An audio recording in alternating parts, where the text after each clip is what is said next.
Yo, what up? All right. We got another one from MrBallen. Another one from MrBallen. And this is another top 3 photos with disturbing backstories. The photos. Sometimes they're helpful, in solving the case, And sometimes sometimes people put curses on the photos. The photos. All right, let's check out some more. Here we go. Today, we're going to look at 3 progressively more disturbing stories, and at the end of each of them, I will share the photo that is famously associated with them. But before we get into today's stories, if you're a fan of the strange, dark, and mysterious delivered in story format, and you come to the right channel because that's all we do, and we upload 3 or 4 times every week. So if that's of interest to you, please build the like button's confidence way up and tell them to run for student body president. Help them hand out flyers, help them with their speech, and then when the big day comes, don't vote for them. Also, please subscribe to our channel and turn on all notifications so you don't miss any of our weekly uploads. All right, let's get into today's stories. So cruel to the like button. All right. Surrender.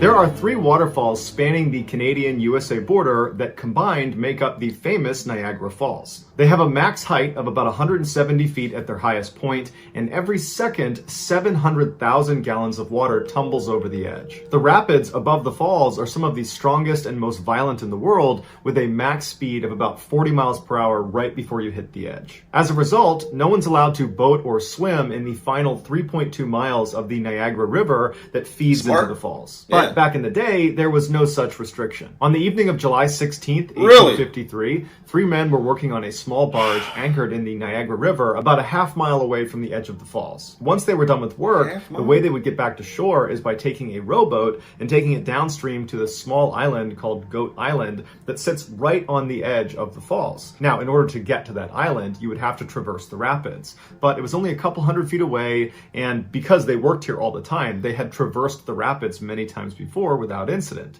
But this time, as soon as they got in, one of their oars broke. And so they weren't able to control their boat, and very quickly they got dragged into the rapids, started getting spun around, and then it capsized. Although they desperately tried to swim to shore, the rapids were just too strong, and 2 of the men were swept away to their death. But one man, Joseph Avery, was lucky enough that when he fell in, he drifted down and grabbed onto this tree root that was sticking out of the water. And so he pulled himself about halfway up out of the water, he caught his breath, and he's looking around, and he can't believe he survived. But he wasn't out of the water yet, so to speak, because he was in the middle of these rapids and there was nobody on shore. It was getting late. His 2 buddies have drowned, and when he yelled out, the rapids were so loud nobody could hear him. And the log he was holding on to was totally slick, and so he had to grip it as hard as he could, otherwise he would just slip back into the water.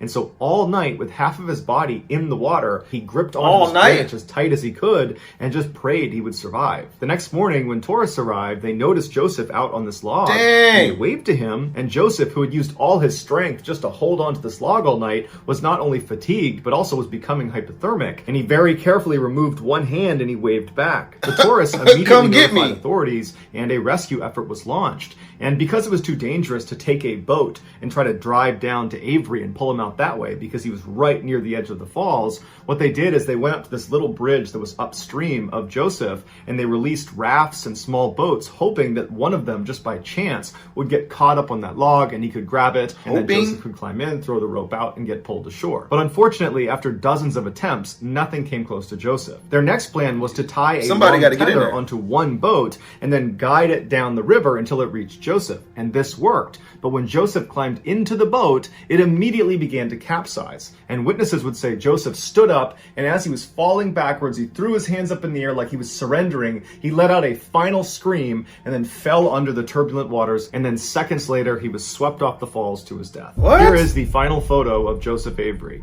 It was taken by a journalist right before that boat with a tether attached to it. He's in the middle. Man. Chad Lawhorn woke up in his Nashville home around 3 a.m. on April 8th, 2018.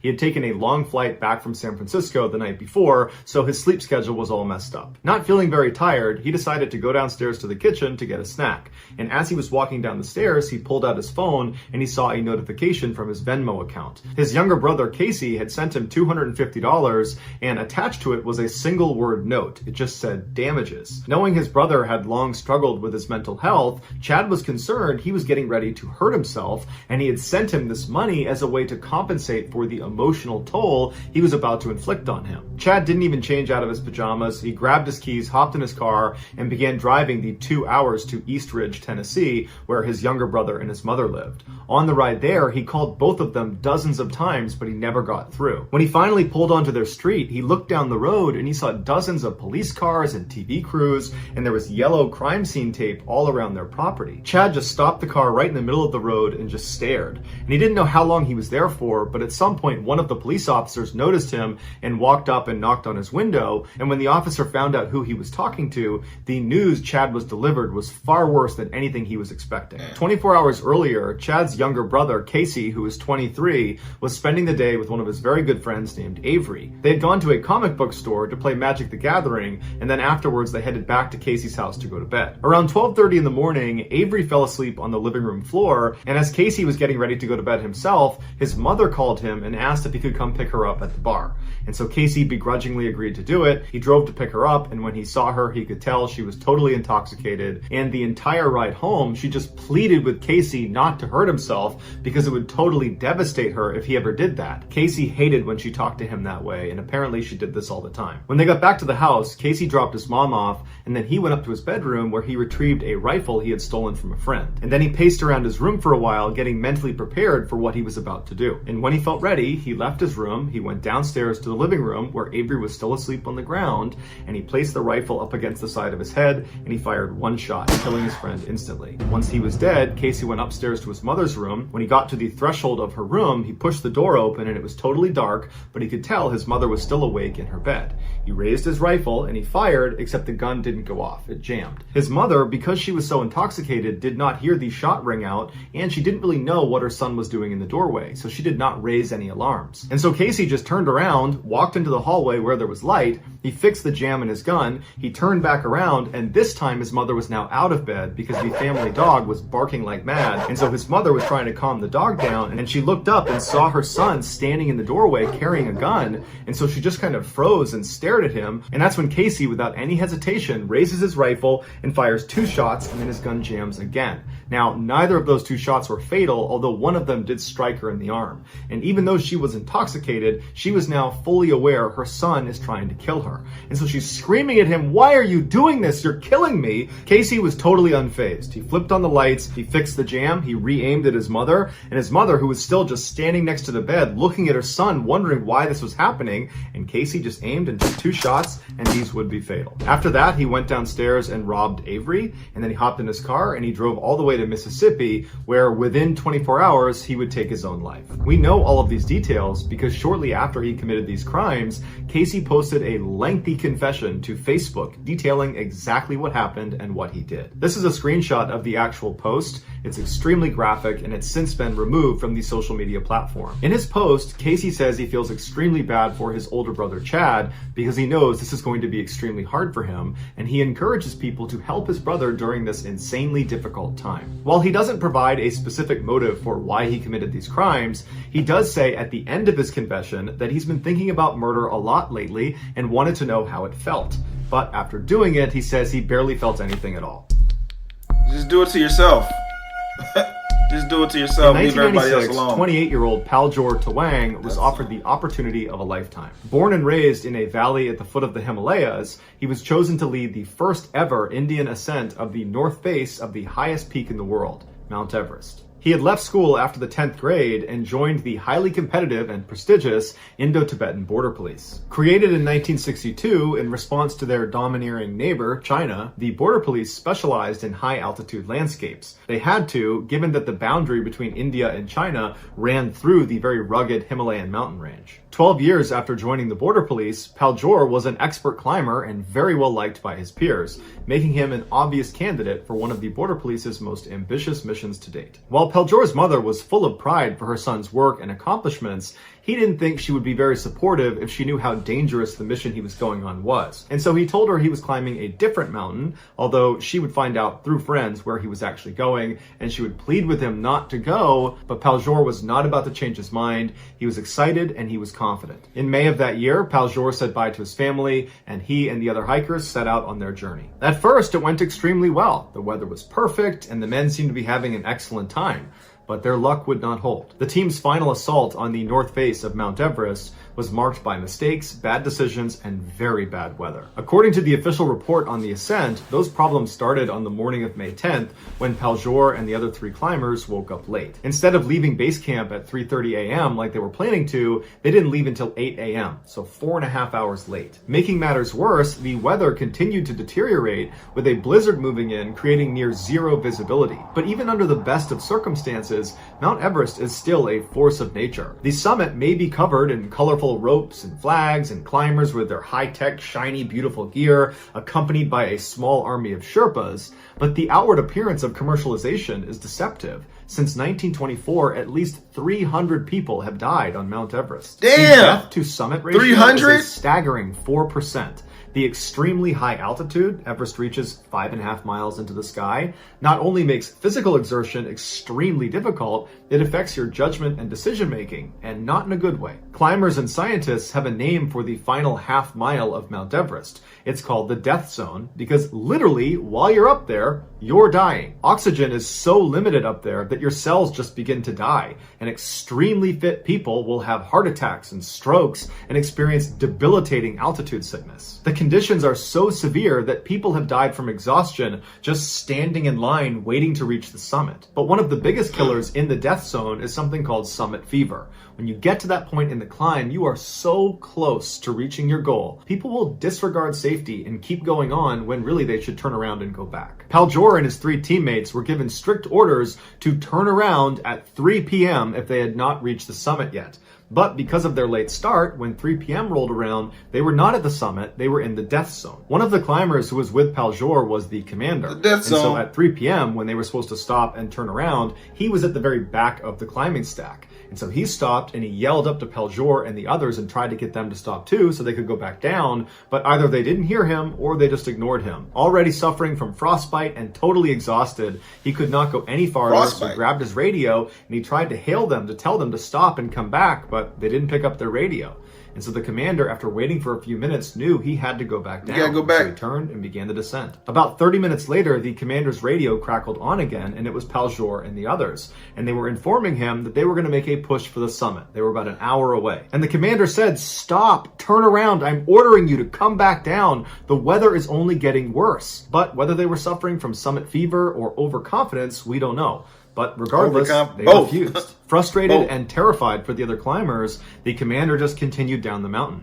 But 2.5 hours later, his radio crackled again, and this time it was Paljor and the others saying they had made it. They were standing on the summit of Mount Everest. The men had not just set a record for India, they had brought immeasurable honor to their country. Wow. The news sparked a huge celebration they made it. At the base camp and also in the city of Leh, which is where the border police were located. But the party atmosphere would not last long. Shortly after the victory call, the weather turned from bad to horrible. What would later be known as the blizzard of 1996 had arrived in full fury, and by midnight that night, no one had heard from Paljor or the other 2 people he was with. And just a couple of days later, rescue climbers would confirm all 3 men had died. In the years following Paljor's death on the north base of Mount Everest, this hopeful and proud young Indian has become a sort of gruesome celebrity and landmark for the thousands of climbers that make it up into the death zone. Except now he's widely known on the internet and amongst people who are passionate about climbing the world's highest peak, not as Paljor, one of the first Indians to climb the north base of Mount Everest, but as green boots, which is a reference to the bright neon green boots he was wearing when he died. For more than 20 years, he's laid near the top of Mount Everest in a small limestone cave, wearing an orange parka and blue pants, and he's curled on his side with his arms wrapped around him like he's trying to keep himself warm. Oh my God. Since his death, anyone climbing the north face when the snow cover is light would literally have to step over his body to get to the top. But Paljor is not the only dead body on Mount Everest. There are over 200 other dead climbers littering the slopes of the world's highest peak. It's just too dangerous and too expensive to try to get them down, and so they stay wherever they died. Which means if you climb Mount Everest, you will literally be climbing over dead bodies on your way to the summit. But of all the bodies on Mount Everest, the most famous by far is Paljor. Here is an image of Paljor, aka Green Boots. Wow. So that's going to do it, guys. If you found the secret in today's episode, let us know. Man. I guess it is too dangerous to get the bodies back down if you could barely get yourself. Man, that's kind of like cave diving, like when sometimes they'll just seal off the cave, like an underwater cave or something, because it's too difficult to get the body out. You got to risk your life to get the body out. Man, Mount Everest, that's like, that's you're risking your life. You are risking your life to reach the summit. But he made it. He made it. He brought honor to his country. And I thought it was about to end, happily. Like, he made it. I was like, what? He made it. He got to get back down. He has to get back down. How don't y'all know that the blizzard of the century is coming? No, the blizzard of the year is coming. Blizzard of 96, or what year did he say? They ain't checked the weather? Nobody knew a blizzard was coming? Nobody, I mean, dang. I understand, like, sometimes it's like surprise weather, but you should know if the blizzard of the year is coming. Man, they told him to turn back around, but I guess, they're trying to reach the summit. They did it. They made it. Woo! Over 300 people died climbing Mount Everest. That's crazy. That's crazy. Then the second story. Casey was his name? Was the boy's name? Man, dude. Crazy people. He didn't even have he couldn't even say his motive. He just wanted to see how it felt. He's like, why are you doing it to other people? Do it to you. You can see how it feels. Do it to yourself. Don't be trying to. I don't understand it. And then you invite a friend over. So you invite your friend over. Did you invite him over knowing that that's what you were going to do that night? Or was it the mom that like triggered everything when she told him to come pick him up, told him to come pick her up from the bar? Did that like trigger something in his mind? Or was he planning to do this? Did he already have plans to do this? Is that why he invited his friend over? I don't understand. If his brother was there, he probably would have took out his brother too. I mean, it seemed like he was taking out everybody in the house because he wanted to see what it felt like. Crazy people, man. Like, I mean, I guarantee you his friend had no idea that he was that crazy. Maybe not that crazy. He probably thought he was weird or something. He probably thought he was just, Casey was just a little weird, but he is my friend. He didn't know he was that crazy, though. Man. Yeah, watch out. Watch out. You gotta look out for the ones closest to you. Jeez. My goodness. First story. Man. That's a smart rule. You know, 3 miles. You can't be within 3 miles of the waterfall of Niagara Falls. Of the edge. That's smart. Like, damn, there was the ones that got caught up, there was a half a mile from the edge. I mean, you asking for trouble there. Then, like, every time you make it to shore, you go to the island that's like right on the edge. and you have to navigate your way to the island. And they said, we've made it every time before.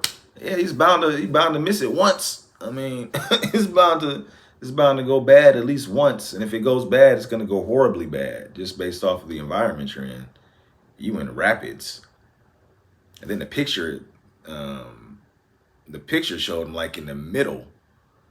At first I was like, man, you can get somebody, just tie a rope to somebody and send them down there. It's like, nah, no, you can send a body down there, a person.